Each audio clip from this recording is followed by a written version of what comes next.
ਆਸਾ ਘਰ ਤੀਜਾ ਮਹੱਲਾ ਪੰਜਵਾਂ। ਇਕ ਓੰਕਾਰ ਸਤਿਗੁਰ ਪ੍ਰਸਾਦਿ। ਰਾਜ ਮਿਲਕ ਜੋਬਨ ਗ੍ਰਹਿ ਸ਼ੋਭਾ ਰੂਪਵੰਤ ਜੋਆਨੀ। ਬਹੁਤ ਦਰਬ ਹਸਤੀ ਅਰ ਘੋੜੇ ਲਾਲ ਲਾਖ ਬਿਆਨੀ। ਰਾਜ ਮਿਲਕ ਜੋਬਨ ਗ੍ਰਹਿ ਸ਼ੋਭਾ ਰੂਪਵੰਤ ਜੋਆਨੀ। ਬਹੁਤ ਦਰਬ ਹਸਤੀ ਅਰ ਘੋੜੇ ਲਾਲ ਲਾਖ ਬਿਆਨੀ। ਆਗੈ ਦਰਗਹਿ ਕਾਮ ਨਾ ਆਵੈ ਛੋੜ ਚਲੈ ਅਭਮਾਨੀ। ਕਾਹੇ ਏਕ ਬਿਨਾ ਚਿਤ ਲਾਈਐ ਉਠਤ ਬੈਠਤ ਸੋਵਤ ਜਾਗਤ। ਸਦਾ ਸਦਾ ਹਰਿ ਧਿਆਈਐ ਰਹਾਉ। ਮਹਾ ਬਚਿੱਤਰ ਸੁੰਦਰ ਆਖਾੜੇ ਰਣ ਮਹਿ ਜਿਤੇ ਪਵਾੜੇ। ਹੋ ਮਾਰੋ ਹੋ ਬੰਧੋ ਛੋਡੋ ਮੁਖ ਤੇ ਏਵ ਬਬਾੜੇ। ਆਇਆ ਹੁਕਮ ਭਾਰ ਬ੍ਰਹਮ ਕਾ ਛੋੜ ਚਲਿਆ ਏਕ ਦਿਹਾੜੇ। ਕਰਮ ਧਰਮ ਜੁਗਤ ਬੋ ਕਰਤਾ ਕਰਣੈ ਹਾਰ ਨਾ ਜਾਣੈ।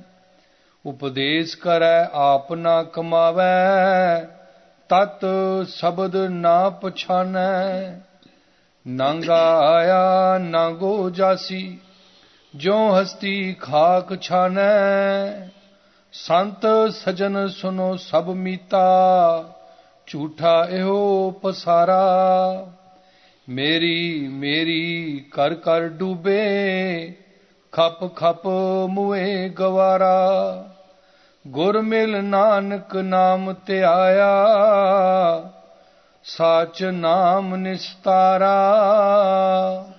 ਮੇਰੀ ਮੇਰੀ ਕਰ ਕਰ ਡੂਬੇ ਖਪ ਖਪ ਮੁਏ ਗਵਾਰਾ। ਗੁਰ ਮਿਲ ਨਾਨਕ ਨਾਮ ਧਿਆਇਆ ਸਾਚ ਨਾਮ ਨਿਸਤਾਰਾ। ਰਾਜ ਮਿਲਕ ਜੋਬਨ ਗ੍ਰਹਿ ਸ਼ੋਭਾ ਰੂਪਵੰਤ ਜੋਆਨੀ। ਵਾਹਿਗੁਰੂ ਜੀ ਕਾ ਖਾਲਸਾ ਵਾਹਿਗੁਰੂ ਜੀ ਕੀ ਫਤਿਹ। ਪਰਮ ਸਨਮਾਨਯੋਗ ਸਤਿਗੁਰੂ ਮਹਾਰਾਜ ਦੀ ਸਾਜੀ ਨਵਾਜੀ ਹੋਈ ਗੁਰੂ ਖਾਲਸਾ ਸਤ ਸੰਗਤ ਜੀਓ। ਸਤਿਗੁਰੂ ਨੇ ਅਪਾਰ ਬਖਸ਼ਿਸ਼ ਕੀਤੀ ਸਾਡੇ ਕਲਯੁਗੀ ਜੀਵਾਂ ਦੇ ਉਧਾਰ ਵਾਸਤੇ।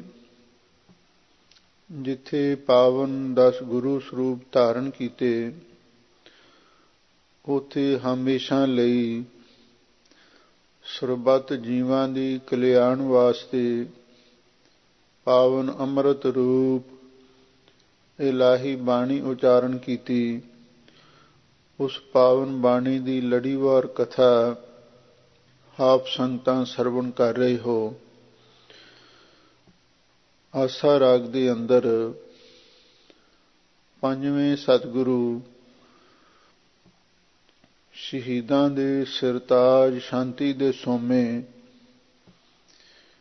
ਮਹਾਨ ਪਰਉਪਕਾਰੀ ਸਤਿਗੁਰੂ ਪਾਵਨ ਪਵਿੱਤਰ ਉਪਦੇਸ਼ ਬਖਸ਼ਿਸ਼ ਕਰ ਰਹੇ ਹਨ।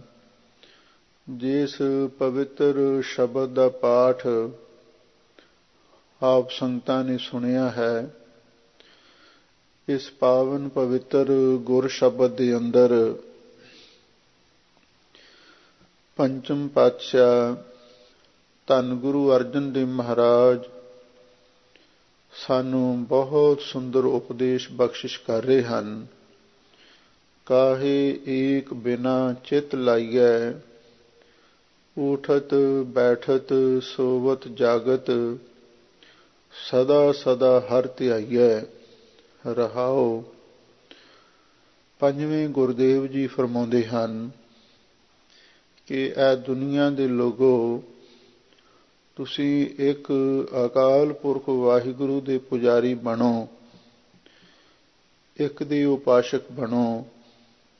ਤਰ ਜੀਰੇ ਇੱਕ ਟੇਕ ਤੋਂ ਲਾਹੇ ਬਿਡਾਨੀ ਆਸ, ਨਾਨਕ ਨਾਮ ਤੇ ਆਈਐ ਕਾਰਜ ਆਵੈ ਰਾਸ। ਉਸ ਇੱਕ ਅਕਾਲ ਪੁਰਖ ਵਾਹਿਗੁਰੂ ਤੋਂ ਬਿਨਾਂ ਹੋਰ ਕਿਸੇ ਪਾਸੇ ਆਪਣੇ ਚਿੱਤ ਨੂੰ ਕਿਉਂ ਲਾਉਂਦੇ ਹੋ, ਕਿਉਂ ਜੋੜਦੇ ਹੋ? ਕਿਉਂਕਿ ਦੁਨੀਆ ਦੇ ਵਿੱਚ ਬਹੁਤ ਸਾਰੀਆਂ ਐਸੀਆਂ ਚੀਜ਼ਾਂ ਨੇ ਜਿਹੜੀਆਂ ਮਨੁੱਖੀ ਮਨ ਨੂੰ ਆਪਣੇ ਵੱਲ ਖਿੱਚਦੀਆਂ ਹਨ। ਰਾਜ ਹੈ, ਜਗੀਰ ਹੈ, ਜਵਾਨੀ ਹੈ, ਘਰ ਹੈ, ਇਸਤਰੀ ਹੈ, ਧਨ ਹੈ, ਹਾਥੀ ਨੇ, ਘੋੜੇ ਹਨ, ਹੀਰੇ ਲਾਲ ਜਵਾਹਰਾਤ ਨੇ। ਇਹ ਕੁਝ ਐਸੀਆਂ ਚੀਜ਼ਾਂ ਨੇ ਜਿਹੜੀਆਂ ਮਨੁੱਖੀ ਮਨ ਨੂੰ ਆਪਣੇ ਵੱਲ ਆਕਰਸ਼ਿਤ ਕਰਦੀਆਂ। ਪਰ ਹਜ਼ੂਰ ਕਹਿੰਦੇ ਨੇ ਇਹ ਸਭ ਚੀਜ਼ਾਂ ਨਾਸਵੰਤ ਨੇ, ਕਾਹੇ ਏਕ ਬਿਨਾ ਚਿਤ ਲਾਈਐ। ਇਸੇ ਲਈ ਗੁਰਮੁਖੋ, ਉਸ ਇੱਕ ਅਕਾਲ ਪੁਰਖ ਵਾਹਿਗੁਰੂ ਤੋਂ ਬਿਨਾਂ ਤੁਸੀਂ ਆਪਣੇ ਚਿੱਤ ਨੂੰ ਹੋਰ ਕਿਸੇ ਪਾਸੇ ਕਿਉਂ ਜੋੜਦੇ ਹੋ? ਉਠਤ ਬੈਠਤ ਸੋਵਤ ਜਾਗਤ, ਉੱਠਦਿਆਂ ਬਹਿੰਦਿਆਂ ਸੁੱਤਿਆਂ ਜਾਗਦਿਆਂ ਸਦਾ ਸਦਾ ਹਰ ਧਿਆਈਐ। ਤੁਹਾਨੂੰ ਹਮੇਸ਼ਾ ਹਮੇਸ਼ਾ ਵਾਹਿਗੁਰੂ ਦਾ ਸਿਮਰਨ ਕਰਨਾ ਚਾਹੀਦਾ ਹੈ, ਕਿਉਂਕਿ ਉਸ ਅਕਾਲ ਪੁਰਖ ਵਾਹਿਗੁਰੂ ਨੇ ਸਾਡੇ ਤੇ ਮਹਾਨ ਪਰਉਪਕਾਰ ਕੀਤੇ ਹਨ। ਰਮਈਆ ਕੇ ਗੁਣ ਚੇਤ ਪਰਾਨੀ, ਕਵਨ ਮੂਲ ਤੇ ਕਵਨ ਦ੍ਰਿਸ਼ਟਾਨੀ। ਜਿਨ ਤੂੰ ਸਾਜ ਸਵਾਰ ਸਿਗਾਰਿਆ, ਗਰਭ ਅਗਨ ਮੈਂ ਜਿਨਹਿ ਉਬਾਰਿਆ। ਬਾਰ ਬਿਵਸਾ ਤੁਝਹਿ ਪਿਆਰੈ ਦੂਧ, ਪਰ ਜੋਬਨ ਭੋਜਨ ਸੁਖ ਸੂਦ। ਬਿਰਦ ਪਿਆ ਉਪਰ ਸਾਖ ਸੈਨ, ਮੁਖ ਅਪਿਆਉ ਬੈਠ ਕੋ ਦੈਨ। ਇਹ ਉਸ ਵਾਹਿਗੁਰੂ ਦੇ ਪਰਉਪਕਾਰ ਨੇ।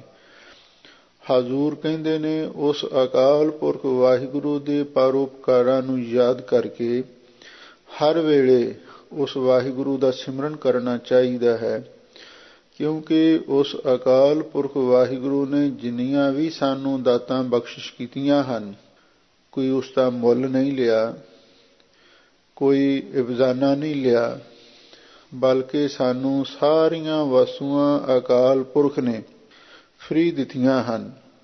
ਇਹ ਗੱਲ ਵੱਖਰੀ ਹੈ ਕਿ ਜਦੋਂ ਮਨੁੱਖ ਨੇ ਰੱਬ ਦੀਆਂ ਬਣਾਈਆਂ ਚੀਜ਼ਾਂ ਤੇ ਮਿਹਰ ਕਰ ਲਈ, ਚਾਹੇ ਉਹ ਧਰਤੀ ਹੈ, ਚਾਹੇ ਕੋਈ ਵਸਤੂ ਹੈ, ਚਾਹੇ ਧਨ ਹੈ, ਫਿਰ ਉਹ ਤੇ ਆਪਣੀ ਇੱਛਾ ਅਨੁਸਾਰ ਕੀਮਤ ਵਸੂਲ ਰਿਹਾ ਹੈ। ਪਰ ਉਸ ਅਕਾਲ ਪੁਰਖ ਵਾਹਿਗੁਰੂ ਨੇ ਧਰਤੀ ਵੀ, ਪਾਣੀ ਵੀ, ਹਵਾ ਵੀ ਸਭ ਕੁਝ ਫ੍ਰੀ ਦਿੱਤਾ ਹੈ। ਇਸੇ ਲਈ ਸਤਿਗੁਰੂ ਕਹਿੰਦੇ ਨੇ ਸਾਨੂੰ ਉਸ ਇੱਕ ਮਾਲਕ ਦਾ, ਅਕਾਲ ਪੁਰਖ ਵਾਹਿਗੁਰੂ ਦਾ ਹਰ ਵੇਲੇ ਸਿਮਰਨ ਕਰਨਾ ਚਾਹੀਦਾ ਹੈ। ਲਓ ਹੁਣ ਆਰੰਭ ਤੋਂ ਧੰਨ ਗੁਰੂ ਅਰਜਨ ਦੇਵ ਮਹਾਰਾਜ ਸੱਚੇ ਪਾਤਸ਼ਾਹ ਵੈਰਾਗਮਈ ਉਪਦੇਸ਼ ਬਖਸ਼ਿਸ਼ ਕਰ ਰਹੇ ਹਨ। ਆਸਾ ਕਰ ਤੀਜਾ ਮਹੱਲਾ ਪੰਜਵਾਂ। ਆਸਾ ਰਾਗ ਵਿੱਚ ਤੀਜੇ ਕਰ ਸੁਰਤਾਲ ਵਿੱਚ ਪੰਜਵੇਂ ਪਾਤਸ਼ਾਹ ਗੁਰੂ ਅਰਜਨ ਦੇਵ ਮਹਾਰਾਜ ਦਾ ਇਹ ਸ਼ਬਦ ਆ ਰਿਹਾ ਹੈ। ਇੱਕ ਓੰਕਾਰ ਸਤਿਗੁਰ ਪ੍ਰਸਾਦ। ਉਹ ਵਾਹਿਗੁਰੂ ਇੱਕ ਅਦਵੈਤ ਸਰੂਪ, ਓੰਕਾਰ ਸਾਰਿਆਂ ਦਾ ਪ੍ਰਕਾਸ਼ਕ, ਸਤ ਨਾਸ ਤੋਂ ਰਹਿਤ ਗੁਰ ਪ੍ਰਸਾਦ ਉਹ ਗੁਰੂ ਦੀ ਕਿਰਪਾ ਨਾਲ ਮਿਲਦਾ ਹੈ। ਲਓ ਹੁਣ ਸਾਹਿਬ ਸਤਿਗੁਰੂ ਸੱਚੇ ਪਾਤਸ਼ਾਹ ਜਿਨ੍ਹਾਂ ਪਦਾਰਥਾਂ ਵੱਲ, ਜਿਨ੍ਹਾਂ ਚੀਜ਼ਾਂ ਵੱਲ ਮਨੁੱਖ ਦਾ ਮਨ ਲੱਗਿਆ ਹੋਇਆ ਹੈ, ਉਸ ਪਾਸਿਓਂ ਇਹਨੂੰ ਪਿੱਛੇ ਹਟਾਉਣ ਦੇ ਲਈ ਉਹਨਾਂ ਦੀ ਜੋ ਯਥਾਰਥਕਤਾ ਹੈ ਉਹਦੇ ਬਾਰੇ ਸਾਨੂੰ ਸਮਝਾਉਣ ਲੱਗੇ ਹਨ। ਲੋ ਸੰਗਤਾਂ ਪ੍ਰੇਮ ਦੇ ਨਾਲ ਪਵਿੱਤਰ ਬਾਣੀ ਦੀ ਵਿਚਾਰ ਸੁਣੋ ਤੇ ਇੱਕ ਵਾਰੀ ਪਿਆਰ ਦੇ ਨਾਲ ਆਖੋ ਸਤਿਨਾਮ ਸ੍ਰੀ ਵਾਹਿਗੁਰੂ ਸਾਹਿਬ ਜੀਓ।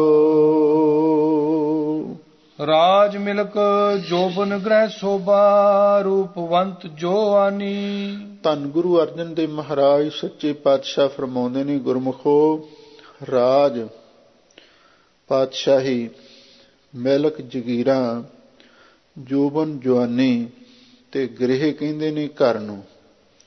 ਸੋਭਾ ਜਿਹੜੀ ਦੁਨੀਆ ਦੀ ਵਡਿਆਈ ਹੈ, ਇਹ ਵੀ ਮਨੁੱਖ ਨੂੰ ਆਪਣੇ ਵੱਲ ਖਿੱਚਦੀ ਹੈ। ਰੂਪਵੰਤ ਜਵਾਨੀ, ਬੜੀ ਸੁੰਦਰ ਰੂਪ ਵਾਲੀ ਜਵਾਨੀ, ਜਵਾਨ ਇਸਤਰੀ, ਉਹ ਵੀ ਇੱਕ ਮਨੁੱਖ ਦੇ ਮਨ ਨੂੰ ਆਪਣੇ ਵੱਲ ਆਕਰਸ਼ਿਤ ਕਰਦੀ ਹੈ। ਸਾਹਿਬ ਸਤਿਗੁਰੂ ਸੱਚੇ ਪਾਤਸ਼ਾਹ ਉਹਨਾਂ ਸਾਰੀਆਂ ਚੀਜ਼ਾਂ ਦੀ ਇੱਥੇ ਸੂਚੀ ਪੇਸ਼ ਕਰ ਰਹੇ ਹਨ ਜੋ ਮਨੁੱਖੀ ਮਨ ਨੂੰ ਆਪਣੇ ਵੱਲ ਖਿੱਚਦੇ ਹਨ। ਰਾਜ, ਜਗੀਰ, ਜਵਾਨੀ, ਘਰ, ਦੁਨੀਆ ਦੀ ਸ਼ੋਭਾ ਤੇ ਸੁੰਦਰ ਇਸਤਰੀ, ਸਭ ਚੀਜ਼ਾਂ ਮਨੁੱਖ ਦੇ ਮਨ ਨੂੰ ਆਪਣੇ ਵੱਲ ਖਿੱਚਦੀਆਂ ਹਨ। ਬਹੁਤ ਦਰਬ ਹਸਤੀ ਅਰ ਘੋੜੇ, ਲਾਲ ਲਾਖ ਬੈ ਆਨੀ। ਲੋ ਹਜ਼ੂਰ ਕਹਿੰਦੇ ਨੇ ਕੁਝ ਹੋਰ ਵੀ ਚੀਜ਼ਾਂ ਨੇ। ਬਹੁਤ ਦਰਬ, ਜਿਹੜੀ ਬਹੁਤਾ ਧਨ ਹੈ, ਇਹ ਵੀ ਇੱਕ ਮਨੁੱਖ ਦੀ ਆਪਣੀ ਖਾਹਿਸ਼ ਹੈ ਵੀ ਬਹੁਤਾ ਧਨ ਮੇਰੇ ਕੋਲ ਹੋਵੇ। ਬਹੁਤਾ ਧਨ ਮਨੁੱਖ ਦੇ ਮਨ ਨੂੰ ਆਪਣੇ ਵੱਲ ਖਿੱਚੀ ਰੱਖਦਾ। ਹਾਥੀ ਅਤੇ ਘੋੜੇ, ਇਹ ਵੀ ਇੱਕ ਕਿਸਮ ਦਾ ਮਨੁੱਖ ਨੇ ਆਪਣੇ ਸੁੱਖ ਦੇ ਸਾਧਨਾਂ ਦੇ ਵਿੱਚੋਂ ਇੱਕ ਸਾਧਨ ਮੰਨਿਆ ਹੈ। ਇਸੇ ਲਈ ਇਹ ਵੀ ਚੀਜ਼ਾਂ ਮਨੁੱਖੀ ਮਨ ਨੂੰ ਆਪਣੇ ਵੱਲ ਆਕਰਸ਼ਿਤ ਕਰਦੀਆਂ ਹਨ। ਬਹੁਤਾ ਧਨ, ਹਾਥੀ ਅਤੇ ਘੋੜੇ, ਲਾਲ ਲਾਖ ਬਿਆਨੀ, ਲੱਖਾਂ ਰੁਪਏ, ਲੱਖਾਂ ਡਾਲਰ, ਲੱਖਾਂ ਪਾਉਂਡ ਖਰਚ ਕੇ ਜਿਹੜੇ ਲਾਲ ਹੀਰੇ, ਲਾਲ ਰਤਨ ਖਰੀਦ ਕੇ ਲਿਆਂਦੇ ਨੇ, ਇਹ ਵੀ ਮਨੁੱਖੀ ਮਨ ਨੂੰ ਆਪਣੇ ਵੱਲ ਖਿੱਚਦੇ ਹਨ। ਆਗੇ ਦਰਗਹਿ ਕਾਮ ਨਾ ਆਵੈ, ਛੋੜ ਚਲੇ ਅਭਮਾਨੀ। ਪਰ ਸਤਿਗੁਰੂ ਅਸਲੀਅਤ ਦੱਸਦੇ ਨੇ ਬਈ ਇਹ ਜਿਹੜੀਆਂ ਚੀਜ਼ਾਂ ਨੇ ਅੱਗੇ ਦਰਗਾਹ ਵਿੱਚ ਕਿਸੇ ਕੰਮ ਨਹੀਂ ਆਉਂਦੀਆਂ, ਕਿਉਂਕਿ ਉੱਥੇ ਇਹਨਾਂ ਨੇ ਨਾਲ ਜਾਣਾ ਹੀ ਨਹੀਂ। ਛੋੜ ਚਲੇ ਅਭਮਾਨੀ, ਇਹ ਜਿਹੜਾ ਅਭਮਾਨੀ ਹੰਕਾਰੀ ਜੀਵ ਹੈ, ਸਭ ਕੁਝ ਛੱਡ ਕੇ ਇੱਥੋਂ ਚਲਿਆ ਜਾਂਦਾ ਹੈ। ਕਾਹੇ ਏਕ ਬਿਨਾ ਚਿਤ ਲਾਈਐ, ਉਠਤ ਬੈਠਤ ਸੋਵਤ ਜਾਗਤ, ਸਦਾ ਸਦਾ ਹਰ ਧਿਆਈਐ ਰਹਾਉ। ਸਾਹਿਬ ਸਤਿਗੁਰੂ ਸੱਚੇ ਪਾਤਸ਼ਾਹ ਫਰਮਾਉਂਦੇ ਨੇ ਕਿ ਇਹ ਦੁਨੀਆ ਦੇ ਲੋਗੋ, ਇੱਕ ਅਕਾਲ ਪੁਰਖ ਵਾਹਿਗੁਰੂ ਤੋਂ ਬਿਨਾਂ ਤੁਸੀਂ ਆਪਣੇ ਚਿੱਤ ਨੂੰ ਹੋਰ ਕਿਸੇ ਪਾਸੇ ਕਿਉਂ ਜੋੜਦੇ ਹੋ? ਨਹੀਂ ਜੋੜਨਾ ਚਾਹੀਦਾ। ਉੱਠਦਿਆਂ, ਬਹਿੰਦਿਆਂ, ਸੁੱਤਿਆਂ, ਜਾਗਦਿਆਂ ਹਮੇਸ਼ਾ ਹਮੇਸ਼ਾ ਤੁਹਾਨੂੰ ਵਾਹਿਗੁਰੂ ਦਾ ਸਿਮਰਨ ਕਰਨਾ ਚਾਹੀਦਾ ਹੈ। ਮਹਾ ਬਚਿੱਤਰ ਸੁੰਦਰਿਆ ਖਾੜੇ, ਰਣ ਮੈਂ ਜਿਤੇ ਪਵਾੜੇ। ਰਹਾਉ ਵਿਸਰਾਮ ਦੇ ਕਿ ਸਾਹਿਬ ਸਤਿਗੁਰੂ ਸੱਚੇ ਪਾਤਸ਼ਾਹ ਇਸ ਮਨੁੱਖ ਦੀ ਜਿਹੜੀ ਹੋਰ ਵੀ ਕਮਜ਼ੋਰੀ ਹੈ ਉਹਨੂੰ ਅੱਗੇ ਦੱਸ ਰਹੇ ਨੇ। ਮਹਾ ਬਚਿੱਤਰ, ਜਿਹੜੇ ਬੜੇ ਬਚਿੱਤਰ ਦਾ ਅਰਥ ਅਚਰਜ, ਤੇ ਸੁੰਦਰ ਅਖਾੜੇ, ਜਿਹੜੇ ਬੜੇ ਬੜੇ ਸੋਹਣੇ ਅਖਾੜੇ ਨੇ। ਕੁਸ਼ਤੀਆਂ ਦੇ ਵੀ ਅਖਾੜੇ ਹੁੰਦੇ ਨੇ, ਭਲਵਾਨਾਂ ਦੇ ਅਖਾੜੇ, ਅਤੇ ਇਸੇ ਤਰ੍ਹਾਂ ਗਾਉਣ ਵਜਾਉਣ ਵਾਲਿਆਂ ਦੇ ਵੀ ਅਖਾੜੇ ਲੱਗਦੇ ਨੇ। ਹਜ਼ੂਰ ਕਹਿੰਦੇ ਨੇ ਜਿਹੜੇ ਰਾਜੇ ਲੋਕ ਨੇ, ਮਾਇਆਤਾਰੀ ਲੋਕ ਨੇ, ਉਹਨਾਂ ਦੇ ਆਪੋ ਆਪਣੇ ਸ਼ੌਕ ਹੁੰਦੇ ਨੇ। ਮਹਾ ਬਚਿੱਤਰ ਸੁੰਦਰ ਅਖਾੜੇ, ਜਿਹੜੇ ਬੜੇ ਬੜੇ ਬਚਿੱਤਰ, ਨਾਨਾ ਤਰ੍ਹਾਂ ਦੇ ਬੜੇ ਅਚਰਜ ਤੇ ਬੜੇ ਸੁੰਦਰ ਜਿਹੜੇ ਅਖਾੜੇ ਨੇ, ਉਹ ਵੀ ਮਨੁੱਖੀ ਮਨ ਨੂੰ ਆਪਣੇ ਵੱਲ ਖਿੱਚਦੇ ਨੇ। ਰਣ ਮਹਿ ਜਿੱਤੇ ਪਵਾੜੇ, ਲੋ ਹਜ਼ੂਰ ਕਹਿੰਦੇ ਨੇ ਇਸ ਜੰਗ ਦੇ ਵਿੱਚ ਜਿੰਨੇ ਵੀ ਪਵਾੜੇ ਸਾਕੇ ਨੇ, ਉਹਨਾਂ ਨੂੰ ਵੀ ਮਨੁੱਖ ਜੇ ਜਿੱਤ ਲਵੇ, ਉਹਦੇ ਮਨ ਦੇ ਵਿੱਚ ਹੰਕਾਰ ਪੈਦਾ ਹੋ ਜਾਂਦਾ ਹੈ ਕਿ ਮੈਂ ਇਸ ਸੰਗਰਾਮ ਨੂੰ ਜਿੱਤਿਆ ਹੈ, ਮੈਂ ਇਸ ਜੰਗ ਦੇ ਵਿੱਚ ਫਤਿਹ ਪ੍ਰਾਪਤ ਕੀਤੀ ਹੈ। ਪਵਾੜੇ ਦਾ ਅਰਥ ਹੁੰਦਾ ਸਾਕੇ, ਪਵਾੜੇ ਦਾ ਅਰਥ ਹੁੰਦਾ ਸੰਗਰਾਮ, ਪਵਾੜੇ ਦਾ ਅਰਥ ਹੁੰਦਾ ਸੰਘਰਸ਼। ਬਈ ਮੈਂ ਇਹ ਸੰਘਰਸ਼, ਇਹ ਸੰਗਰਾਮ ਜਿੱਤਿਆ ਹੈ। ਇਹ ਵੀ ਮਨੁੱਖ ਦੇ ਮਨ ਦੇ ਵਿੱਚ ਹੰਕਾਰ ਪੈਦਾ ਕਰਦਾ ਹੈ। ਹੋ ਮਾਰੋ ਹੋ ਬੰਦੋ ਛੋਡੋ, ਮੁਖ ਤੇ ਏਵ ਬਵਾੜੇ। ਲੋ ਹਜ਼ੂਰ ਕਹਿੰਦੇ ਨੇ ਜਦੋਂ ਮਨੁੱਖ ਜੰਗ ਯੁੱਧ ਵਿੱਚ ਮਸ਼ਰੂਫ ਹੁੰਦਾ ਹੈ, ਉਸ ਵੇਲੇ ਇਹਦੇ ਮੂੰਹੋਂ ਕਿਹੋ ਜਿਹੇ ਬਚਨ ਨਿਕਲਦੇ ਨੇ। ਬੜੇ ਹੰਕਾਰ ਦੇ ਵਿੱਚ ਕਹਿੰਦਾ ਹੈ, ਹਉ ਮਾਰੋ, ਮੈਂ ਆਪਣੇ ਦੁਸ਼ਮਣ ਨੂੰ ਜਾਨੋਂ ਮਾਰ ਦੇਵਾਂਗਾ। ਹਉ ਬੰਦੋਂ, ਤੇ ਮੈਂ ਜਿਹੜੇ ਉਸਦੇ ਹੋਰ ਮਿੱਤਰ ਦੋਸਤ ਨੇ, ਫੌਜੀ ਨੇ, ਸਿਪਾਹ ਸਲਾਰ ਨੇ, ਉਹਨਾਂ ਨੂੰ ਬੰਨ੍ਹ ਲਵਾਂਗਾ, ਕੈਦ ਕਰ ਲਵਾਂਗਾ। ਤੇ ਛੋਡਾਂ, ਫਿਰ ਮੈਂ ਮੁਆਫੀ ਮੰਗ ਕੇ ਉਹਨੂੰ ਛੱਡਾਂਗਾ। ਮੁਖ ਤੇ ਇਹ ਬਾੜੇ, ਜਿਹੜਾ ਹੰਕਾਰੀ ਮਨੁੱਖ ਹੈ, ਜਿਹਦੇ ਕੋਲ ਰਾਜ ਸੱਤਾ ਹੈ, ਉਹ ਆਪਣੇ ਮੁਖ ਤੋਂ ਇਹੋ ਜਿਹਾ ਬਬਾੜੇ ਦਾ ਅਰਥ ਬਕਵਾਸ ਕਰਦਾ ਰਹਿੰਦਾ। ਬਬਾੜੇ ਦਾ ਅਰਥ ਹੁੰਦਾ ਵੀ ਬਿਨਾਂ ਮਤਲਬ ਤੋਂ ਬੋਲੀ ਜਾਣਾ। ਕਹਿੰਦੇ ਐਵੇਂ ਇਹਦਾ ਤੇ ਮੂੰਹ ਪਾਟਿਆ ਹੋਇਆ ਬੋਲੀ ਜਾਂਦਾ। ਪਰ ਜਦੋਂ ਮਨੁੱਖ ਦੇ ਕੋਲ ਰਾਜ ਸੱਤਾ ਆ ਜਾਂਦੀ ਹੈ, ਜੰਗ ਯੁੱਧ ਦੇ ਵਿੱਚ, ਉਸ ਵੇਲੇ ਇਹ ਸ਼ਬਦ ਅਕਸਰ ਵਰਤਦਾ ਹੈ ਬਈ ਮੈਂ ਮਾਰ ਦਿਆਂਗਾ, ਮੈਂ ਬੰਨ੍ਹ ਲਵਾਂਗਾ, ਮੈਂ ਅੰਦਰ ਬੰਦ ਕਰ ਦੇਵਾਂਗਾ, ਮੈਂ ਇਸ ਨੂੰ ਦੁਨੀਆ ਦੇ ਵਿੱਚ ਬਦਨਾਮ ਕਰਕੇ ਛੱਡਾਂਗਾ। ਇਉਂ ਇਹ ਮੁੱਖੋਂ ਮਨੁੱਖ ਹੰਕਾਰ ਦੇ ਵਿੱਚ ਬੋਲਦਾ ਹੈ। ਬਬਾੜੇ ਦਾ ਅਰਥ ਹੁੰਦਾ ਵੀ ਐਵੇਂ ਬਕਵਾਸ ਕਰਨਾ, ਫੜਾਂ ਮਾਰਨੀਆਂ, ਊਟ ਪਟੰਗ ਬਕੀ ਜਾਣਾ ਮਨੁੱਖ ਦੀ ਕਮਜ਼ੋਰੀ ਹੈ। ਆਇਆ ਹੁਕਮ ਪਾਰ ਬ੍ਰਹਮ ਕਾ, ਛੋੜ ਚਲਿਆ ਏਕ ਦਿਹਾੜੇ। ਲੋ ਹਜ਼ੂਰ ਕਹਿੰਦੇ ਨੇ ਜਦੋਂ ਉਸ ਪਾਰ ਬ੍ਰਹਮ ਅਕਾਲ ਪੁਰਖ ਵਾਹਿਗੁਰੂ ਦਾ ਹੁਕਮ ਆ ਗਿਆ, ਕਿਉਂਕਿ ਹੁਕਮ ਸਭ ਨੂੰ ਆਉਂਦਾ ਹੈ। ਸਤਿਗੁਰੂ ਦੇ ਬਚਨ ਨੇ ਆਇਆ ਹਕਾਰਾ ਚੱਲਣ ਵਾਰਾ। ਜਦੋਂ ਇੱਥੋਂ ਜਾਣ ਦਾ ਸੱਦਾ ਆ ਜਾਂਦਾ ਹੈ ਤੇ ਸਭ ਨੂੰ ਜਾਣਾ ਪੈਂਦਾ ਹੈ। ਹਜ਼ੂਰ ਕਹਿੰਦੇ ਨੇ ਜਦੋਂ ਉਸ ਅਕਾਲ ਪੁਰਖ ਵਾਹਿਗੁਰੂ ਦਾ ਹੁਕਮ ਆ ਗਿਆ, ਜਨ ਕੀ ਚੀਰੀ ਦਰਗਹਿ ਫਾਟੀ, ਤਿੰਨਾ ਮਰਨਾ ਪਾਈ, ਛੋੜ ਚੱਲਿਆ ਏਕ ਦਿਹਾੜੇ। ਇੱਕ ਦਿਨ ਇਹ ਮਨੁੱਖ ਸਭ ਕੁਝ ਇੱਥੋਂ ਛੱਡ ਕੇ ਤੁਰ ਜਾਂਦਾ ਹੈ। ਫੌਜਾਂ ਵੀ, ਪਦਾਰਥ ਵੀ, ਸੰਗਰਾਮ ਵੀ, ਅਖਾੜੇ ਵੀ, ਸਭ ਕੁਝ ਇੱਥੇ ਛੱਡ ਕੇ ਚਲਿਆ ਜਾਂਦਾ ਹੈ। ਕਰਮ ਧਰਮ ਜੁਗਤ ਬੋ ਕਰਤਾ, ਕਰਣਾ ਹਾਰ ਨਾ ਜਾਣੈ। ਲੋ ਹਜ਼ੂਰ ਕਹਿੰਦੇ ਨੇ ਇੱਕ ਪਾਸੇ ਕੋਈ ਰਾਜ ਜੋਬਨ ਆਦਿਕ ਵਸਤਾਂ ਨੇ, ਦੂਜੇ ਪਾਸੇ ਜੰਗ ਯੁੱਧ ਦੇ ਵੀ ਮਨੁੱਖ ਦੇ ਕੋਈ ਆਪਣੇ ਖਿਆਲ ਹੁੰਦੇ ਨੇ, ਪਰ ਤੀਸਰੇ ਪਾਸੇ ਕੁਛ ਧਰਮ ਕਰਮ ਦੀਆਂ ਵੀ ਇਹ ਮਨੁੱਖ ਗੱਲਾਂ ਕਰਦਾ। ਕਰਮ ਧਰਮ ਜੁਗਤ ਬਹੁ ਕਰਤਾ ਵੀ ਜੁਗਤ ਦਾ ਅਰਥ ਬੜੀ ਤਰਕੀਬ ਨਾਲ, ਧਰਮ ਦੇ ਕੰਮ ਵੀ ਬਹੁਤ ਹੀ ਕਰਦਾ ਹੈ। ਬਈ ਪੂਜਾ ਪਾਠ ਬੜੀ ਵਿਧੀ ਪੂਰਵਕ ਕਰਦਾ ਹੈ। ਕਰਨਾ ਹਾਰ ਨਾ ਜਾਣਾ, ਪਰ ਕਰਦਾ ਲੋਕ ਦਿਖਾਵੇ ਲਈ ਹੈ। ਜਿੰਨੇ ਧਰਮ ਕਰਮ ਤੀਰਥ ਵਰਤ ਪੁੰਨ ਦਾਨ ਪੂਜਾ ਪਾਠ ਕਰ ਰਿਹਾ ਹੈ, ਬੜੇ ਤਰਕੀਬ ਨਾਲ ਕਰਦਾ, ਪਰ ਕਰਦਾ ਦਿਖਾਵੇ ਲਈ ਹੈ। ਕਰਨਾ ਹਾਰ ਨਾ ਜਾਣਾ, ਤੇ ਉਸ ਕਰਨਹਾਰ ਮਾਲਕ ਉਸ ਪਰਮ ਪਿਤਾ ਅਕਾਲ ਪੁਰਖ ਨੂੰ ਇਹ ਜਾਣਦਾ ਹੀ ਨਹੀਂ ਹੈ। ਉਪਦੇਸ਼ ਕਰੈ ਆਪ ਨਾ ਕਮਾਵੈ, ਤਤ ਸ਼ਬਦ ਨਾ ਪਛਾਨੈ। ਲੋ ਮਨੁੱਖੀ ਮਨ ਦੀ ਇਹ ਵੀ ਇੱਕ ਕਮਜ਼ੋਰੀ ਹੈ। ਦੂਜਿਆਂ ਨੂੰ ਤਾਂ ਉਪਦੇਸ਼ ਦਿੰਦਾ ਹੈ ਬਈ ਝੂਠ ਨਾ ਬੋਲੋ, ਪਰ ਆਪ ਉਸ ਨੂੰ ਕਮਾਉਂਦਾ ਹੀ ਨਹੀਂ।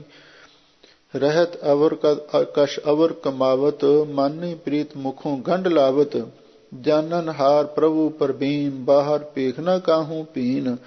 ਅਵਰ ਉਪਦੇਸ਼ੈ ਆਪ ਨਾ ਕਰੈ, ਆਵਤ ਜਾਵਤ ਜਨਮੈ ਮਰੈ।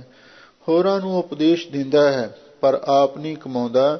ਤਤ ਸ਼ਬਦ ਨਾ ਪਛਾਨੈ, ਜੋ ਸ਼ਬਦ ਦਾ ਗੁਰਬਾਣੀ ਦਾ ਮੂਲ ਤੱਤ ਹੈ, ਜੋ ਸ਼ਬਦ ਦਾ ਸਿਧਾਂਤ ਹੈ, ਇੱਕ ਅਕਾਲ ਪੁਰਖ ਵਾਹਿਗੁਰੂ ਦਾ ਸਿਮਰਨ ਕਰਨਾ, ਉਹਨੂੰ ਇਹ ਪਛਾਣਦਾ ਹੀ ਨਹੀਂ ਹੈ।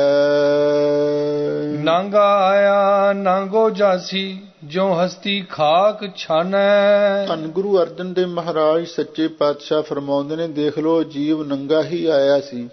ਜਦੋਂ ਮਨੁੱਖ ਜਨਮ ਲੈਂਦਾ ਹੈ ਉਸ ਵੇਲੇ ਕੋਈ ਕੱਪੜੇ ਤਾਂ ਨਹੀਂ ਪਾਏ ਹੁੰਦੇ, ਤੇ ਫਿਰ ਨੰਗਾ ਹੀ ਇੱਥੋਂ ਚਲਿਆ ਜਾਂਦਾ।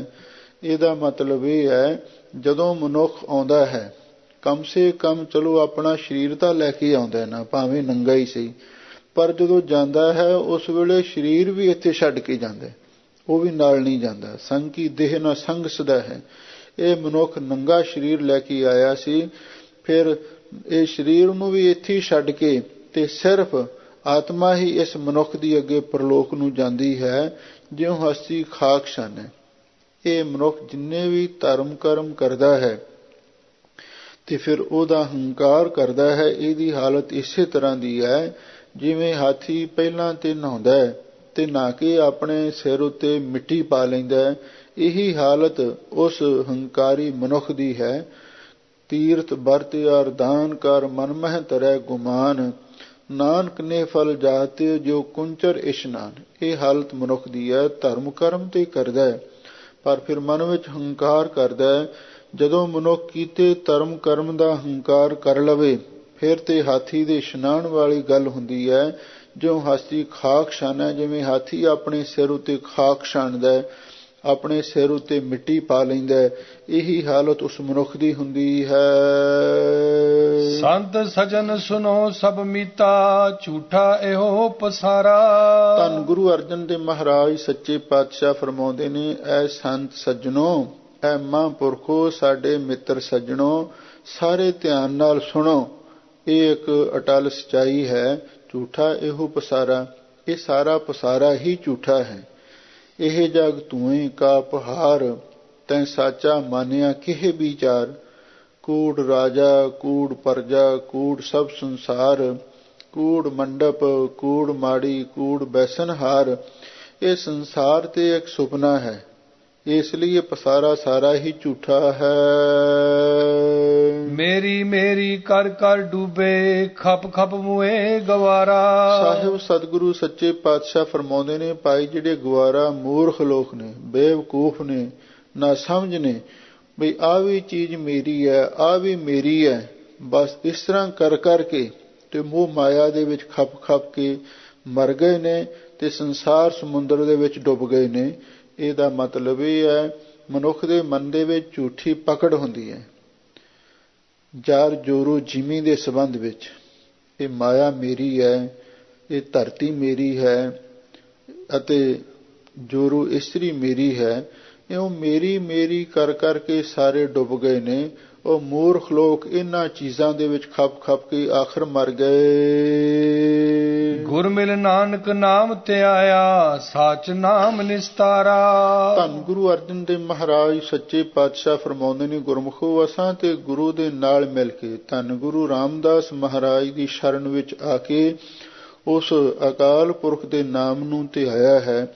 ਸਾਚ ਨਾਮ ਨਿਸਤਾਰਾ, ਉਹ ਸੱਚੇ ਨਾਮ ਦੇ ਨਾਲ ਹੀ ਹਰ ਜੀਵ ਦਾ ਉਦਾਰ ਹੁੰਦਾ ਹੈ। ਰਾਗ ਆਸਾ ਘਰ ਪੰਜਵਾਂ ਮਹੱਲਾ ਪੰਜਵਾਂ। ਇੱਕ ਓੰਕਾਰ ਸਤਿਗੁਰ ਪ੍ਰਸਾਦ। ਭਰਮ ਮੈਂ ਸੋਈ ਸਗਲ ਜਗਤ ਤੰਦ ਅੰਧ, ਕੋਈ ਜਾਗੈ ਹਰ ਜਨ। ਧੰਨ ਗੁਰੂ ਅਰਜਨ ਦੇਵ ਮਹਾਰਾਜ ਸੱਚੇ ਪਾਤਸ਼ਾਹ ਅੱਗੇ ਫਿਰ ਰਾਗ ਆਸਾ ਦੇ ਵਿੱਚ ਘਰ ਪੰਜਵਾਂ, ਪੰਜਵੇਂ ਘਰ ਸੁਰਤਾਲ ਦੇ ਵਿੱਚ ਮਹੱਲਾ ਪੰਜਵਾਂ, ਪੰਜਵੇਂ ਗੁਰਦੇਵ ਜੀ ਸ਼ਬਦ ਉਚਾਰਨ ਕਰ ਰਹੇ ਹਨ। ਇੱਕ ਓੰਕਾਰ ਸਤਿਗੁਰ ਪ੍ਰਸਾਦ। ਉਹ ਵਾਹਿਗੁਰੂ ਇੱਕ ਅਦਵੈਤ ਸਰੂਪ ਹੈ। ਓੰਕਾਰ ਸਾਰਿਆਂ ਦਾ ਪ੍ਰਕਾਸ਼ਕ, ਸਤ ਨਾਸ ਤੋਂ ਰਹਿਤ। ਗੁਰ ਪ੍ਰਸਾਦ ਉਹ ਗੁਰੂ ਦੀ ਕਿਰਪਾ ਨਾਲ ਮਿਲਦਾ ਹੈ। ਲੋ ਹਜ਼ੂਰ ਕਹਿੰਦੇ ਨੇ, ਜਦੋਂ ਅਸੀਂ ਸੰਸਾਰ ਵੱਲ ਨਜ਼ਰ ਮਾਰ ਕੇ ਦੇਖਦੇ ਹਾਂ, ਭ੍ਰਮੈ ਸੋਈ ਸਗਲ ਜਗਤ ਤੰਦ ਅੰਧ, ਵੀ ਜਿਤਨੀ ਵੀ ਸ੍ਰਿਸ਼ਟੀ ਹੈ ਉਹ ਸਾਰੀ ਹੀ ਭਰਮ ਦੇ ਵਿੱਚ ਸੁੱਤੀ ਪਈ ਹੈ। ਭਰਮ ਵੀ ਇੱਕ ਨੀਂਦ ਹੈ। ਮਾਧਵੇ ਕਿਆ ਕਹੀਏ ਭ੍ਰਮ ਐਸਾ, ਜੈਸਾ ਮਾਨੀਐ ਹੋਏ ਨਾ ਤੈਸਾ। ਉਹ ਭਰਮ ਕਿਹੜਾ ਹੈ? ਬਈ ਇਹ ਸੰਸਾਰ ਸੱਚਾ ਹੈ। ਦੂਸਰਾ ਭਰਮ ਇਹ ਹੈ ਕਿ ਅਸੀਂ ਹਮੇਸ਼ਾ ਸੰਸਾਰ ਦੇ ਵਿੱਚ ਜਿਉਂਦੇ ਰਹਿਣਾ। ਇਹ ਵੀ ਹਰ ਮਨੁੱਖ ਦੇ ਮਨ ਦੇ ਵਿੱਚ ਭਰਮ ਹੈ। ਮਰਨਾ ਕਿਸੇ ਨੂੰ ਯਾਦ ਨਹੀਂ। ਇਸੇ ਲਈ ਹਜ਼ੂਰ ਕਹਿੰਦੇ ਨੇ, ਭ੍ਰਮੈ ਸੋਈ ਸਗਲ। ਸਾਰੀ ਸ੍ਰਿਸ਼ਟੀ ਹੀ ਇਸ ਭਰਮ ਦੀ ਨੀਂਦ ਵਿੱਚ ਸੁੱਤੀ ਪਈ ਹੈ। ਜਗਤ ਤੰਦ ਅੰਧ, ਤੇ ਨਾਲ ਹੀ ਸੰਸਾਰ ਦੇ ਜਿਹੜੇ ਅੰਨੇ ਧੰਦੇ ਨੇ, ਧੰਦਿਆਂ ਨੂੰ ਅੰਨੇ ਇਸ ਲਈ ਆਖਿਆ ਹੈ ਵੀ ਜਿਉਂ ਮਨੁੱਖ ਹੋਸ਼ ਸੰਭਾਲਦਾ ਹੈ, ਧੰਦਿਆਂ ਦੇ ਵਿੱਚ ਮਗਨ ਹੋ ਜਾਂਦਾ ਹੈ, ਸਾਰੀ ਉਮਰ ਹੀ ਤੇਲੀ ਦੇ ਬਲਦ ਵਾਂਗੂ ਕੋਹਲੂ ਦੇ ਆਲੇ ਦੁਆਲੇ ਚੱਕਰ ਕੱਟਦਾ ਰਹਿੰਦਾ ਹੈ, ਤੇ ਨਾ ਕੋਈ ਮੰਜ਼ਿਲ ਤੇ ਨਾ ਹੀ ਕੋਈ ਇਸ ਨੂੰ ਖਾਸ ਲਾਭ ਪ੍ਰਾਪਤ ਹੁੰਦਾ ਹੈ। ਇਸੇ ਲਈ ਹਜ਼ੂਰ ਕਹਿੰਦੇ ਨੇ, ਇਹ ਜਿਤਨੀ ਵੀ ਸਾਰੀ ਸ੍ਰਿਸ਼ਟੀ ਹੈ ਭਰਮ ਦੀ ਨੀਂਦ ਵਿੱਚ ਸੁੱਤੀ ਪਈ ਹੈ। ਜਗਤ ਤੰਦ ਅੰਧ, ਤੇ ਜਿਹੜੇ ਸੰਸਾਰ ਦੇ ਅੰਨੇ ਧੰਦੇ ਨੇ ਉਹਨਾਂ ਦੇ ਵਿੱਚ ਮਗਨ ਹੋਈ ਹੈ। ਕਉ ਜਾਗੈ ਹਰ ਜਨ, ਕੋਈ ਵਿਰਲਾ ਹੀ ਵਾਹਿਗੁਰੂ ਪਰਮੇਸ਼ਰ ਦਾ ਪਿਆਰਾ, ਕੋਈ ਮਹਾਂਪੁਰਖ ਜਾਗਦਾ ਹੈ। ਭਿੰਨੀ ਰੈਣੜੀਐ ਚਾ ਮੱਕਨ ਤਾਰੇ, ਜਾਗਹਿ ਸੰਤ ਜਨਾ ਮੇਰੇ RAM ਪਿਆਰੇ। ਜਾਗਣ ਤੋਂ ਮੁਰਾਦ ਹੈ ਬਈ ਕਈ ਮਨੁੱਖ ਗਿਆਨ ਦੇ ਵਿੱਚ ਵਿਰਲਾ ਹੀ ਜਾਗਦਾ ਹੈ। ਭਾਵ ਇਸ ਗੱਲ ਨੂੰ ਕੋਈ ਵਿਰਲਾ ਸਮਝਦਾ ਹੈ ਵੀ ਇਸ ਸੰਸਾਰ ਨੂੰ ਛੱਡ ਕੇ ਜਾਣਾ ਹੈ। ਇਸ ਅਸਲੀਅਤ ਨੂੰ ਸਮਝਣਾ ਹੀ ਇਹ ਜਾਗਣ ਦੀ ਅਵਸਥਾ ਹੁੰਦੀ ਹੈ। ਕਉ ਜਾਗੈ ਹਰਿ ਜਨ, ਅਥਵਾ ਜਾਗਣਾ ਜਾਗਣ ਨੀਕਾ, ਹਰ ਕੀਰਤਨ ਮੈਂ ਜਾਗਣਾ। ਵੀ ਵਾਹਿਗੁਰੂ ਦੇ ਕੀਰਤਨ ਦੇ ਵਿੱਚ ਜਾਗਣਾ ਇਹ ਸ਼ੁਭ ਜਾਗਣਾ ਹੈ। ਪਰ ਕੋਈ ਜਾਗੈ ਹਰਿ ਜਨ, ਇਸ ਵਾਹਿਗੁਰੂ ਦੇ ਕੀਰਤਨ ਦੇ ਵਿੱਚ ਕੋਈ ਵਿਰਲਾ ਰੱਬ ਦਾ ਪਿਆਰਾ ਜਾਗਦਾ ਹੈ। ਮਹਾ ਮੋਹਨੀ ਮਗਨ ਪ੍ਰੈ ਪ੍ਰੀਤ ਪ੍ਰਾਨ, ਕੋ ਤਿਆਗੈ ਵਿਰਲਾ। ਸਾਹਿਬ ਸਤਿਗੁਰੂ ਸੱਚੇ ਪਾਤਸ਼ਾਹ ਫਰਮਾਉਂਦੇ ਨੇ, ਮਹਾ ਮੋਹਨੀ ਮਗਨ, ਇਹ ਜਿਹੜੀ ਮਾਇਆ ਹੈ ਮਹਾ ਮੋਹਨੀ ਹੈ। ਭਾਵ ਇਹਨੇ ਵੱਡੇ ਵੱਡੇ ਜਿਹੜੇ ਦੇਵੀ ਦੇਵਤੇ ਨੇ, ਰਿਸ਼ੀ ਮੁਨੀ ਨੇ, ਉਹਨਾਂ ਨੂੰ ਵੀ ਆਪਣੇ ਵੱਲ ਮੋਹਿਤ ਕੀਤਾ। ਸਰਪਣੀ ਤੇ ਉਪਰ ਨਹੀਂ ਬਲੀਆ, ਜਿਨ ਬ੍ਰਹਮਾ ਵਿਸ਼ਨ ਮਹਾਦੇਵ ਛਲੀਆ। ਇਹ ਜਿਹੜਾ ਮਹਾ ਮੋਹਨੀ ਮਗਨ, ਇਹ ਜਿਹੜੀ ਮਹਾ ਮੋਹਿਤ ਕਰਨ ਵਾਲੀ ਮਾਇਆ ਹੈ, ਇਹਦੇ ਵਿੱਚ ਹਰ ਮਨੁੱਖ ਦਾ ਮਨ ਮਗਨ ਹੋਇਆ ਹੈ। ਪ੍ਰੇ ਪ੍ਰੀਤ ਪ੍ਰਾਨ, ਲੋ ਹਜ਼ੂਰ ਕਹਿੰਦੇ ਨੇ ਇਸ ਮਾਇਆ ਦੀ ਪ੍ਰੀਤੀ ਪ੍ਰਾਣਾ ਨਾਲੋਂ ਵੀ ਵੱਧ ਪਿਆਰੀ ਹੈ। ਕਈ ਵਾਰੀ ਮਨੁੱਖ ਇਸ ਮਾਇਆ ਦੇ ਪਿੱਛੇ ਪ੍ਰਾਣ ਵੀ ਦੇ ਦਿੰਦਾ, ਮੌਤ ਨੂੰ ਵੀ ਕਬੂਲ ਕਰਦਾ, ਪਰ ਮਾਇਆ ਦਾ ਮੋਹ ਨਹੀਂ ਛੱਡ ਸਕਦਾ। ਕਹੂ ਤਿਆਗਿਆ ਵਿਰਲਾ, ਹਜ਼ੂਰ ਕਹਿੰਦੇ ਨੇ ਕੋਈ ਵਿਰਲਾ ਹੀ ਐਸਾ ਮਹਾਂਪੁਰਖ ਹੈ ਜਿਹੜਾ ਸਮੋਹਣੀ ਮਾਇਆ ਨੂੰ ਤਿਆਗਦਾ। ਭਾਵ ਮਾਇਆ ਦਾ ਮੋਹ ਛੱਡਦਾ ਹੈ, ਮਾਇਆ ਦਾ ਮਾਨ ਛੱਡਦਾ ਹੈ। ਇੱਥੇ ਇਹ ਵੀ ਗੱਲ ਸਾਨੂੰ ਵਿਚਾਰਨੀ ਚਾਹੀਦੀ ਹੈ। ਕਹੂ ਤਿਆਗਿਆ ਵਿਰਲਾ।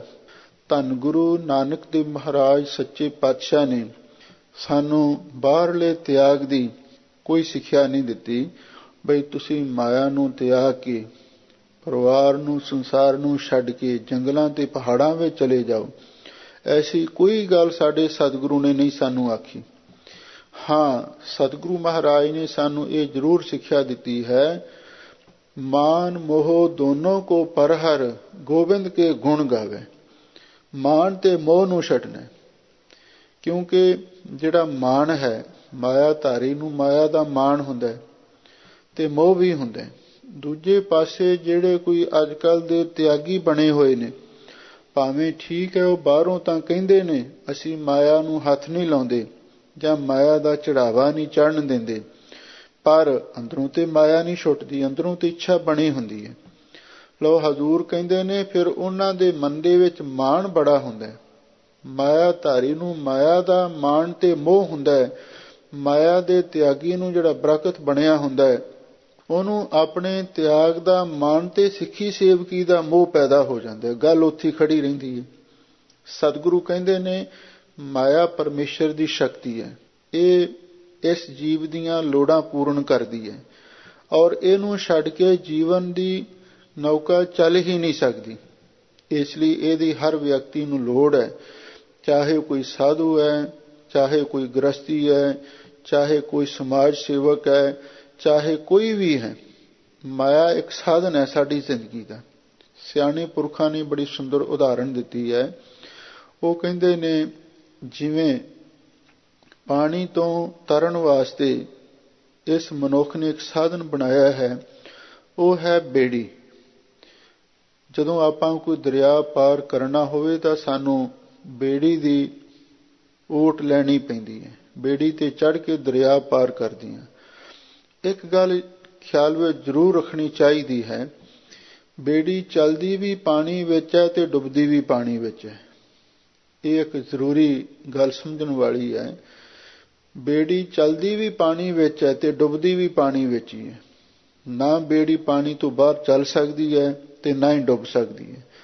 ਇਸੇ ਤਰ੍ਹਾਂ ਮਨੁੱਖ ਦੀ ਇੱਕ ਜ਼ਿੰਦਗੀ ਹੈ, ਉਹ ਚੱਲਦੀ ਵੀ ਮਾਇਆ ਦੇ ਸਹਾਰੇ ਹੀ ਹੈ ਤੇ ਡੁੱਬਦੀ ਵੀ ਇਸੇ ਹੀ ਨਦੀ ਵਿੱਚ ਹੈ। ਇਸੇ ਲਈ ਹੁਣ ਇਸ ਨੂੰ ਕਿਵੇਂ ਅਸੀਂ ਬਚਾਉਣਾ ਹੈ, ਮਹਾਂਪੁਰਖ ਇਹਦੇ ਬਾਰੇ ਬੜੀ ਸੁੰਦਰ ਉਦਾਹਰਣ ਦਿੰਦੇ ਸਨ। ਉਹ ਕਹਿੰਦੇ ਨੇ ਬੇੜੀ ਓਨਾ ਚਿਰ ਤਰਦੀ ਹੈ ਜਿੰਨਾ ਚਿਰ ਤੱਕ ਉਹਦੇ ਵਿੱਚ ਪਾਣੀ ਨਾ ਪਵੇ। ਜਦੋਂ ਬੇੜੀ ਵਿੱਚ ਪਾਣੀ ਪੈਣਾ ਸ਼ੁਰੂ ਹੋ ਜਾਂਦਾ ਹੈ, ਫਿਰ ਉਹ ਬੇੜੀ ਡੁੱਬਦੀ ਹੈ।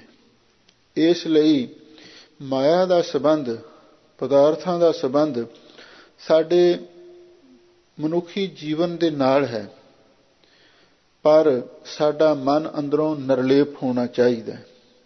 ਜਿਵੇਂ ਧੰਨ ਗੁਰੂ ਨਾਨਕ ਦੇਵ ਮਹਾਰਾਜ ਨੇ ਸਾਨੂੰ ਸਿੱਖਿਆ ਦਿੱਤੀ ਹੈ, ਜੈਸੇ ਜਲ ਮੈਂ ਕਵਲ ਨਿਰਾਲੋਂ ਮੁਰਗਾਈ ਨੈਸਾਣੇ, ਸੁਰਤ ਸ਼ਬਦ ਭਵ ਸਾਗਰ ਤਰੀਐ ਨਾਨਕ ਨਾਮ ਵਖਾਣੇ। ਜੇ ਤੇ ਸਰੀਰਕ ਲੋੜਾਂ ਤੱਕ ਮਾਇਆ ਨਾਲ ਅਸੀਂ ਸੰਬੰਧ ਰੱਖਦੇ ਹਾਂ ਤੇ ਫਿਰ ਤੇ ਜੀਵਨ ਦੀ ਬੇੜੀ ਬੜੀ ਸੌਖੀ ਤਰੀ ਜਾਂਦੀ ਹੈ। ਪਰ ਜਦੋਂ ਅਸੀਂ ਮਾਇਆ ਨੂੰ ਆਪਣੇ ਜੀਵਨ ਦਾ ਮਨੋਰਥ ਹੀ ਸਮਝ ਲੈਂਦੇ ਹਾਂ ਬਈ ਅਸੀਂ ਤੇ ਸਾਰੀ ਜ਼ਿੰਦਗੀ ਪਰ ਮਾਇਆ ਹੀ ਇਕੱਠੀ ਕਰਨੀ ਹੈ, ਹੋਰ ਕੋਈ ਦੂਸਰੀ ਗੱਲ ਹੀ ਨਹੀਂ ਕਰਨੀ, ਜਿਵੇਂ ਕਿ ਹਰ ਮਨੁੱਖ ਦੀ ਦੌੜ ਹੈ ਬਈ ਅਸੀਂ ਬਹੁਤੇ ਅਮੀਰ ਹੋਈਏ। ਪਰ ਹਜ਼ੂਰ ਕਹਿੰਦੇ ਨਹੀਂ, ਜੇ ਤੇ ਮਾਇਆ ਦਾ ਸੰਬੰਧ ਤਨ ਦੀਆਂ ਲੋੜਾਂ ਤੱਕ ਹੈ ਫਿਰ ਤੇ ਤੁਸੀਂ ਬੜੀ ਆਸਾਨੀ ਨਾਲ ਸੁੱਖ ਦੇ ਨਾਲ ਜ਼ਿੰਦਗੀ ਬਸਰ ਕਰ ਸਕਦੇ ਹੋ। ਜਦੋਂ ਮਾਇਆ ਤੁਹਾਡੇ ਅੰਦਰ ਪ੍ਰਵੇਸ਼ ਕਰ ਜਾਂਦੀ ਹੈ, ਭਾਵ ਤੁਹਾਡੇ ਮਨ ਉੱਤੇ ਮਾਇਆ ਦੀ ਖਿੱਚ ਤੇ ਮੋਹ ਮਾਨ ਪੈਦਾ ਹੋ ਜਾਂਦਾ ਹੈ, ਤੇ ਫਿਰ ਤੁਹਾਡੀ ਜ਼ਿੰਦਗੀ ਇਸ ਮਾਇਆ ਦੇ ਵਿੱਚ ਹੀ ਗਰਕ ਹੋ ਜਾਂਦੀ। ਇਸ ਲਈ ਮੋਹ ਮਾਨ ਤੋਂ ਬਚਣ ਦੀ ਗੱਲ ਸਤਿਗੁਰੂ ਨੇ ਸਾਨੂੰ ਸਮਝਾਈ ਹੈ। ਜਿਵੇਂ ਕਮਲ ਦਾ ਫੁੱਲ ਪਾਣੀ ਵਿੱਚ ਰਹਿ ਕੇ ਨਿਰਲੇਪ ਰਹਿੰਦਾ, ਮੁਰਗਾਈ ਪੰਛੀ ਪਾਣੀ ਵਿੱਚ ਰਹਿੰਦਾ ਤੇ ਅਭਿੱਜ ਰਹਿੰਦਾ, ਇਸੇ ਤਰ੍ਹਾਂ ਗੁਰਸਿੱਖ ਨੇ ਪਰਿਵਾਰ ਵਿੱਚ ਮਾਇਆ ਵਿੱਚ ਰਹਿੰਦਿਆਂ ਹੋਇਆਂ ਨਿਰਲੇਪ ਰਹਿਣਾ, ਮਨ ਕਰਕੇ ਅਸੰਗ ਰਹਿਣਾ। ਇਹ ਗੁਰੂ ਦੀ ਸਿੱਖਿਆ ਹੈ। ਕੋ ਤਿਆਗੈ ਵਿਰਲਾ, ਇਸ ਢੰਗ ਦੇ ਨਾਲ ਆਪਣੇ ਅੰਦਰੋਂ ਮਾਇਆ ਤੇ ਮੋਹ ਤੇ ਮਾਨ ਨੂੰ ਕੋਈ ਵਿਰਲਾ ਹੀ ਛੱਡਦਾ ਹੈ, ਨਹੀਂ ਤੇ ਮਾਇਆ ਧਾਰੀ ਵੀ ਮਾਇਆ ਦੇ ਤਿਆਗੀ ਵੀ ਇਸ ਮਾਇਆ ਦੇ ਮੋਹ ਮਾਨ ਦੇ ਵਿੱਚ ਹੀ ਫਸੇ ਨਜ਼ਰ ਆ ਰਹੇ ਨੇ। ਇੱਕ ਛੋਟੀ ਜੀ ਘਟਨਾ ਹੋਰ ਯਾਦ ਆ ਗਈ। ਇੱਕ ਕੋਈ ਗੁਰਮੁਖ ਪਿਆਰਾ ਸੀ, ਜਥੇਦਾਰ ਭਾਈ ਭਾਗ ਸਿੰਘ ਉਹਦਾ ਨਾਮ ਹੈ, ਹੁਣ ਵੀ ਸ਼ਾਇਦ ਉਹਦਾ ਸਰੀਰ ਹੈ, ਔਰ ਉਹਦੇ ਮਨ ਦੇ ਵਿੱਚ ਵੈਰਾਗ ਹੋਇਆ, ਸੱਚਖੰਡ ਹਜ਼ੂਰ ਸਾਹਿਬ ਚਲਿਆ ਗਿਆ ਵੀ ਚਲੋ ਉੱਥੇ ਜਾ ਕੇ ਭਗਤੀ ਕਰਾਂਗੇ, ਸਿਮਰਨ ਕਰਾਂਗੇ। ਅਚਾਨਕ ਉੱਥੇ ਮਹਾਂਪੁਰਖ ਚਲੇ ਗਏ, ਪੰਥ ਰਤਨ ਸੱਚਖੰਡ ਵਾਸੀ ਸ਼੍ਰੀਮਾਨ ਸੰਤ ਗਿਆਨੀ ਗੁਰਬਚਨ ਸਿੰਘ ਜੀ ਖਾਲਸਾ ਪਿੰਡਰਾਂ ਵਾਲੇ ਮਹਾਂਪੁਰਖ। ਉਹਨੇ ਕਥਾ ਸੁਣੀ, ਉਹਦਾ ਮਨ ਪਸੀਜਿਆ ਤੇ ਮਹਾਂਪੁਰਖਾਂ ਕੋਲ ਆਇਆ ਤੇ ਆ ਕੇ 20 ਰੁਪਏ ਸਨ ਉਹਦੀ ਜੋ ਸਾਰੀ ਪੂੰਜੀ ਸੀ, ਉਹ 20 ਰੁਪਏ ਮਹਾਂਪੁਰਖਾਂ ਅੱਗੇ ਰੱਖ ਦਿੱਤੇ।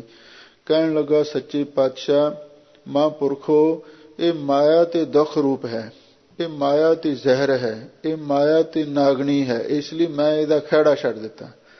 ਹੁਣ ਮੈਂ ਇਸ ਮਾਇਆ ਨੂੰ ਗ੍ਰਹਿਣ ਨਹੀਂ ਕਰਾਂਗਾ। ਮਹਾਂਪੁਰਖ ਵੇਖ ਕੇ ਉਸ ਗੁਰਸਿੱਖ ਦੀ ਅਵਸਥਾ ਨੂੰ ਕਹਿਣ ਲੱਗੇ, ਗੁਰਮੁਖਾ, ਅੱਛਾ ਹੁਣ ਤੇਰੇ ਮਨ ਦੇ ਵਿੱਚ ਵੈਰਾਗ ਪੈਦਾ ਹੋ ਗਿਆ, ਤੈਨੂੰ ਹੁਣ ਇਹ ਮਾਇਆ ਚੰਗੀ ਨਹੀਂ ਲੱਗਦੀ। ਪਰ ਮਹਾਂਪੁਰਖ ਬੜੇ ਪਿਆਰ ਦੇ ਨਾਲ ਕਹਿਣ ਲੱਗੇ, ਗੁਰਮੁਖਾ ਬੈਠ, ਅਸੀਂ ਤੈਨੂੰ ਸਮਝਾਉਂਦੇ ਹਾਂ ਮਾਇਆ ਦਾ ਤਿਆਗ ਕਿਵੇਂ ਕਰਨਾ ਚਾਹੀਦਾ। ਉਸ ਵੇਲੇ ਮਹਾਂਪੁਰਖਾਂ ਨੇ ਬੜੇ ਪ੍ਰੇਮ ਦੇ ਨਾਲ ਆਖਿਆ, ਕਹਿੰਦੇ ਗੁਰਮੁਖਾ, ਤੂੰ ਕਹਿੰਦਾ ਮੈਂ ਮਾਇਆ ਛੱਡ ਦਿੱਤੀ, ਤੂੰ ਹੁਣ ਗੁਰਦੁਆਰੇ ਜਾਣਾ ਹੈ, ਗੁਰੂ ਦਾ ਹੁਕਮ ਹੈ, ਉੱਥੇ ਗੁਰਸਿੱਖ ਨੂੰ ਮੱਥਾ ਟੇਕਣਾ ਚਾਹੀਦਾ। ਜੇ ਤੇਰੇ ਕੋਲੇ ਕੁਝ ਵੀ ਨਹੀਂ ਹੋਵੇਗਾ ਤੂੰ ਮੱਥਾ ਕਿਵੇਂ ਟੇਕੇਂਗਾ? ਸਤਿਗੁਰੂ ਦਾ ਹੁਕਮ ਹੈ, ਤੁਸੀਂ ਤਖਤਾਂ ਤੇ ਜਾਣਾ ਹੈ, ਗੁਰੂ ਸਥਾਨਾਂ ਤੇ ਜਾਣਾ, ਦੇਗ ਕਰਾਉਣੀ। ਮਾਇਆ ਨਹੀਂ, ਦੇਗ ਕਿਵੇਂ ਕਰਾਓਗੇ? ਤੁਹਾਡੀ ਹਾਜ਼ਰੀ ਕਿਵੇਂ ਲੱਗੇਗੀ? ਤੁਸੀਂ ਅਖੰਡ ਪਾਠ ਕਰਾਉਣਾ ਹੈ, ਉਹ ਕਿਵੇਂ ਕਰਾਓਗੇ? ਕੋਈ ਹੋਰ ਸੇਵਾ ਕਰਨੀ ਕਿਵੇਂ ਹੋਵੇਗੀ ਮਾਇਆ ਤੋਂ ਬਿਨਾਂ? ਸਾਰੀਆਂ ਗੱਲਾਂ ਪਿਆਰ ਨਾਲ ਸਮਝਾਈਆਂ। ਕਹਿੰਦੇ ਇਉਂ ਮਾਇਆ ਦਾ ਤਿਆਗ ਨਹੀਂ ਕਰੀਦਾ। ਲਓ ਅਸੀਂ ਤੈਨੂੰ ਦੱਸਦੇ ਮਾਇਆ ਦਾ ਤਿਆਗ ਕਿਵੇਂ ਕਰਨਾ। ਮਹਾਂਪੁਰਖ ਕਹਿਣ ਲੱਗੇ, ਗੁਰਮੁਖਾ, ਬਈ ਤੇਰੀ ਸਤਿਗੁਰੂ ਨੇ ਕੋਈ ਡਿਊਟੀ ਲਾਉਣੀ ਹੈ, ਕੋਈ ਅਸਥਾਨ ਦੀ ਸੇਵਾ ਤੇਰੇ ਕੋਲੋਂ ਸਤਿਗੁਰੂ ਨੇ ਲੈਣੀ ਹੈ, ਪਰ ਤੂੰ ਯਾਦ ਰੱਖੀ ਜਿੰਨੀ ਵੀ ਮਾਇਆ ਸੰਗਤਾਂ ਦੀ ਆਵੇ ਤੂੰ ਉਹਨੂੰ ਜਮ੍ਹਾਂ ਨਹੀਂ ਕਰਨਾ, ਆਪਣੇ ਕੋਲ ਨਹੀਂ ਰੱਖਣਾ। ਫਿਰ ਮਹਾਰਾਜ ਮੈਂ ਕੀ ਕਰਾਂ? ਮਹਾਂਪੁਰਖ ਕਹਿਣ ਲੱਗੇ, ਜਿੰਨੀ ਵੀ ਮਾਇਆ ਆਵੇ ਤੂੰ ਉੱਥੇ ਲੰਗਰ ਚਲਾਵੀਂ। ਕੋਈ ਵੀ ਰਾਹੀ, ਪਾਂਧੀ, ਗੁਰਸਿੱਖ, ਮਾਈ, ਭਾਈ ਕੋਈ ਵੀ ਆਵੇ ਤੇ ਸਭ ਨੂੰ ਲੰਗਰ ਛਕਾਉਣਾ। ਤੇ ਜੇ ਹੋਰ ਬਹੁਤੀ ਮਾਇਆ ਆਉਣ ਲੱਗ ਜਾਵੇ, ਕਿਉਂਕਿ ਕੁਦਰਤੀ ਗੱਲ ਹੈ, ਜਿੱਥੇ ਗੁਰੂ ਕਾ ਲੰਗਰ ਚੱਲਦਾ ਸੰਗਤਾਂ ਮਾਇਆ ਉੱਥੇ ਫਿਰ ਹੋਰ ਵੀ ਲਿਆਉਂਦੀਆਂ ਨੇ, ਹਿੱਸਾ ਪਾਉਂਦੀਆਂ ਨੇ। ਫਿਰ ਮਹਾਂਪੁਰਖ ਕਹਿਣ ਲੱਗੇ, ਫਿਰ ਹੋਰ ਵਧੀਆ ਪੱਕੇ ਭੰਡਾਰੇ ਕਰ ਦੇਵੀਂ, ਸੰਗਤਾਂ ਨੂੰ ਦੇਸੀ ਘਿਓ ਦੀਆਂ ਜਲੇਬੀਆਂ, ਲੱਡੂ ਬਣਾ ਕੇ ਖਵਾ ਦੇਵੀਂ। ਸੇਵਾ ਜਿਹੜੀ ਸੰਗਤ ਦੀ ਮਾਇਆ ਸੰਗਤ ਦੀ ਸੇਵਾ ਦੇ ਵਿੱਚ ਲਾਉਣੀ, ਇਹ ਮਾਇਆ ਦਾ ਤਿਆਗ ਹੈ। ਨਾਲੇ ਸੇਵਾ ਤੇ ਨਾਲੇ ਪੁੰਨ ਨਾਲੇ ਫਲੀਆਂ। ਮਹਾਂਪੁਰਖ ਕਹਿਣ ਲੱਗੇ, ਜੇ ਇਸ ਤੋਂ ਵੀ ਵੱਧ ਮਾਇਆ ਆ ਜਾਵੇ, ਠੀਕ ਹੈ, ਲੰਗਰ ਵੀ ਚੱਲਦੇ ਨੇ, ਭੰਡਾਰੇ ਵੀ ਵਰਤ ਰਹੇ ਨੇ, ਤੇ ਫਿਰ ਤੂੰ ਗੁਰੂ ਕੇ ਅਸਥਾਨ ਦੀ ਸੇਵਾ ਕਰਾਉਣੀ ਹੈ। ਗੁਰੂ ਘਰ ਦੀ ਬਿਲਡਿੰਗ ਬਣਾ ਦੇਵੀਂ, ਤੇਰੀ ਮਾਇਆ ਸਫਲ ਹੋਵੇਗੀ, ਕਿਉਂਕਿ ਗੁਰੂ ਦੇ ਲੇਖੇ ਮਾਇਆ ਲਾਉਣੀ ਹੈ, ਜਾਂ ਗੁਰੂ ਦੀਆਂ ਸੰਗਤਾਂ ਦੇ ਲੇਖੇ, ਕਿਉਂਕਿ ਸੰਗਤ ਵੀ ਗੁਰੂ ਦਾ ਰੂਪ ਹੀ ਹੁੰਦੀ ਹੈ। ਤੇ ਬਹੁਤੀ ਮਾਇਆ ਆਵੇ, ਗੁਰਦੁਆਰੇ ਦੀ ਬਿਲਡਿੰਗ ਬਣਾ ਦੇਵੀਂ। ਹੋਰ ਮਾਇਆ ਆ ਜਾਵੇ, ਗੁਰਸਿੱਖਾਂ ਦੇ ਸੰਗਤਾਂ ਦੇ ਰਹਿਣ ਲਈ ਕਮਰੇ ਬਣਾ ਦੇਵੀਂ। ਇਸ ਢੰਗ ਦੇ ਨਾਲ ਮਾਇਆ ਦਾ ਤਿਆਗ ਕਰਨਾ ਹੈ ਤੇ ਮਾਇਆ ਨੂੰ ਸਫਲ ਕਰਨਾ ਹੈ। ਤੇ ਹੁਣ ਤੂੰ ਆ 20 ਰੁਪਈਏ ਇੱਥੇ ਕਹਿ ਦਿੱਤਾ ਵੀ ਮੈਂ ਮਾਇਆ ਛੱਡ ਦਿੱਤੀ, ਇਉਂ ਤੇ ਕੁਛ ਨਹੀਂ ਬਣਨਾ। ਨਾ ਤੂੰ ਹੁਣ ਪੰਜਾਬ ਜਾਣਾ, ਕਿਧਰੇ ਜਾਣਾ, ਕਿਰਾਇਆ ਨਹੀਂ ਕੋਲੇ ਹੋਊਗਾ, ਕੀ ਕਰੇਗਾ? ਇਸ ਲਈ ਇਉਂ ਨਹੀਂ, ਅੰਦਰੋਂ ਮਾਇਆ ਤੇ ਮੋਹ ਤੇ ਮਾਨ ਨੂੰ ਛੱਡਣ ਦੀ ਗੱਲ ਹੈ। ਜੋ ਗੁਰੂ ਨੇ ਸਾਨੂੰ ਸਮਝਾਈ ਉਹਨੂੰ ਧਾਰਨ ਕਰਨਾ ਹੈ। ਇਉਂ ਇੱਥੇ ਧੰਨ ਗੁਰੂ ਅਰਜਨ ਦੇਵ ਮਹਾਰਾਜ ਸੱਚੇ ਪਾਤਸ਼ਾਹ ਫਰਮਾਉਂਦੇ ਨੇ ਵੀ ਇਹ ਮਹਾਮੋਹਣੀ ਮਾਇਆ ਵਿੱਚ ਸਾਰਿਆਂ ਦਾ ਮਨ ਇੰਨਾ ਮਗਨ ਹੋਇਆ ਹੋਇਆ ਹੈ, ਮਸਤ ਹੋਇਆ ਹੈ, ਕੋਈ ਤਿਆਗਿਆ ਵਿਰਲਾ। ਇਹ ਮਾਇਆ ਦੀ ਪ੍ਰੀਤ ਪ੍ਰਾਣਾ ਨਾਲੋਂ ਵੀ ਵੱਧ ਸਾਨੂੰ ਪਿਆਰੀ ਲੱਗ ਰਹੀ ਹੈ, ਪਰ ਕੋਈ ਵਿਰਲਾ ਐਸਾ ਮਹਾਂਪੁਰਖ ਹੈ ਜਿਹੜਾ ਮਾਇਆ ਦਾ ਤਿਆਗੀ ਹੁੰਦਾ ਹੈ।